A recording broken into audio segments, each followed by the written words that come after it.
Friends नमस्कार। आपण मानक मोर चैनल इंडियन फ्लेवर को बहुत बहुत स्वागत जनाऊँगी। खरा दिन आसला, खरा दिने भजा किंबा तरकारी भल लगे तो बनातु यही बड़ी फुला। गरम भात हेउ किंबा पखाल भात बहुत भल लगिबो। आशा करुछि आज ही रेसिपीटी आपण मानक पसंद आसीबो। जदि भल लगे गोटे लाइक करदेवे। नुआ थांती तो आगु को नुआ नुआ वीडियो देखिबा पई चैनल टी को सब्सक्राइब करबा को भूलिबे नहीं। तो देरी न करी चलंतु आज ही रेसिपीटी को स्टार्ट करिबा। फ्रेंड्स देखंतु एठी मु प्राय 10 रु 11 टी पाचिला टमाटो को नेइछि। भल भाबरे धोई नेइछि। आपण माने केते क्वांटिटी रो तरकारी प्रस्तुत करूछंती से हिसाब रे टमाटो को नेबे। देखंतु टमाटो को अति छोटिया छोटिया खंडरे काटी नेली। फ्रेंड्स एठी गोटे कड़ाई को गरम होगा को छाड़ी देइछि। प्रथमे सेथिरे गोटे चमच हो सोरिष तेल को देई दबा।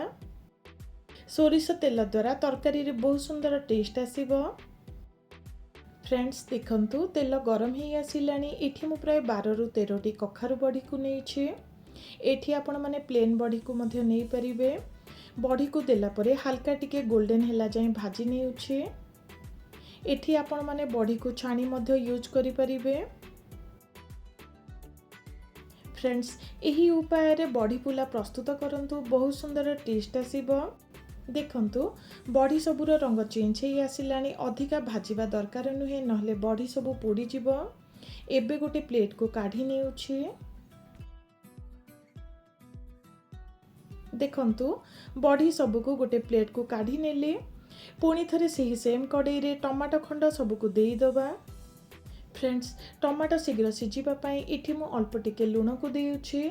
लूण को देला परे भल भाबरे सबुको मिसाई नबा और कवर करी नै प्राय 2 रु 3 मिनिट पई भाजी नबा, जहा द्वारा टमाटो हल्का टिके नरम होई जिवो।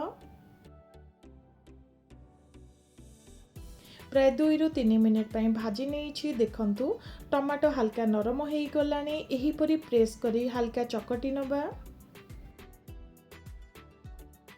फ्रेंड्स एबे दरकार हिसाब रे पानी दबा। आपण माने जेते क्वांटिटी रे बड़ी को यूज करूछंती, जेते ग्रेवी दरकार से हिसाब रे पानी को देबे। एठी मु 1.5 ग्लास हेबो पानी को यूज करिछि। टिके राग राग टेस्ट पाई एठी मु गोटे चमच हेबो लंका गुंड और हल्का टिके हळदी गुंड को दे देबे। फ्रेंड्स एबे भल भाबरे सबको मिसाई पानी को फुटीबा को छाड़ी दबा। किछि समय परे देखंतु पानी फुटीबा को स्टार्ट कलानी। फ्रेंड्स एबे हीट को ऑफ करी दबा। एठी देखंतु गोटे कड़ाई को नेइछि।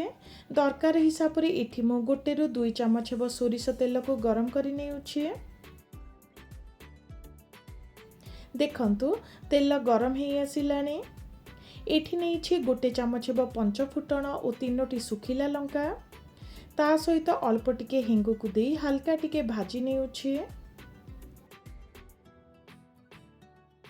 फुटण रे देबा पई एठी देखंतु गोटे पियाज को काटी नेइछि। ता सहित 2टी रसुण रो कोळ, भृषंग पत्र और कंचा लंका को नेइछि।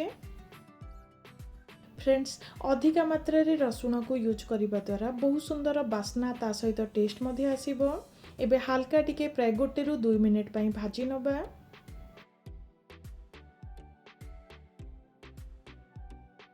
प्राय 2 रु 3 मिनिट पई भाजी नेइछि। हल्का बादामी लागुछि।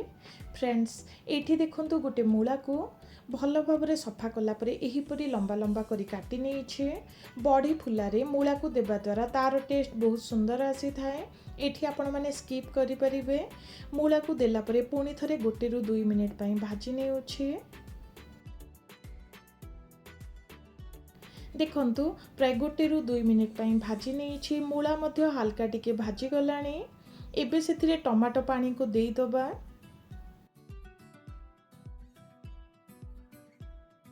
आउ टिके खट्टा बढ़ेबा पई एठी मु गोटे आंबुल को देई देबी। आंबुल द्वारा बहुत सुंदर टेस्ट आसी थाए। ता सहित एठी देखंतु स्वाद अनुसार अल्प टिके लूण और अल्प टिके जीरा को भाजी गुंड करी नेइथिली ताकू देई दबा, जहा द्वारा बहुत सुंदर टेस्ट और बास्ना मध्ये आसीबो। फ्रेंड्स भल भाबरे सबको मिसाई नेइछि। एबे भाजी रखिथिबा बड़ी सबको देई दबा।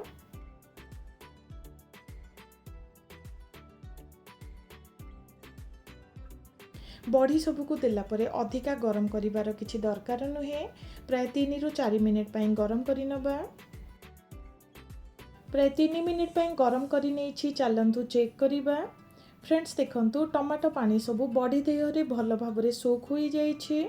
देखंतु देखिबाकू जेमिति खाइबा पई मध्य अति सुआदिया होइछि, बहुत सुंदर बास्ना आसुछि। आशा करुछि आजिर ही रेसिपीटी आपण मानकु पसंद आसिबो। गरम भात हेउ किंबा पखाला भात एही रेसिपीटी को निश्चित ट्राए करिवे। रहुछि, नमस्कार।